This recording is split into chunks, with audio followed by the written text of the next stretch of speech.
Hey family, so do y'all remember this video when I was talking about why we should still be as God's follower following God's law?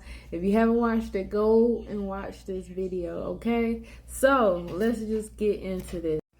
Okay, so y'all remember in Deuteronomy how it says, if a prophet or one who foretells by dream appear among you and announces to you a sign or a wonder, and if that sign or wonder spoken of takes place, and the prophet says, let us follow other gods, gods you have not known, and let us worship them, you must not listen to the words of that prophet or dreamer. Okay, so now we have Jesus telling us to teach his gospel. Well, he told his disciples to teach his gospels, okay, and to follow him and to do things through his name, okay. And so now you have Paul, okay, you have Paul teaching things on Jesus' behalf and telling God's people to do stuff other than what God has told us to do.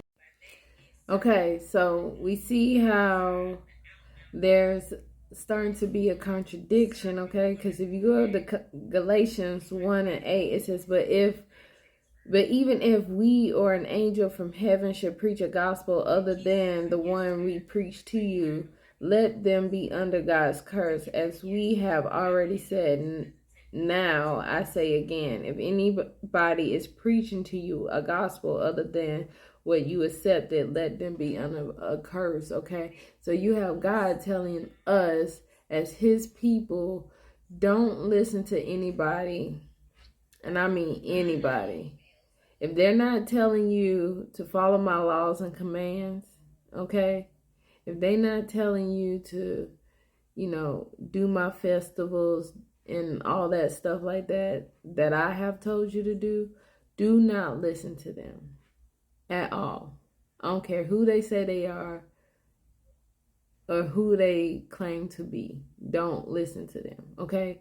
But then you have Paul here saying that if anybody comes and teach anything other than Christ's gospel, that they should be under a curse. Do you not see the contradiction? It's almost like they're trying to take God's word and flip it or use it, but for Christ instead of what God said, in a way. I don't know. It's going to have to be a part 2, okay?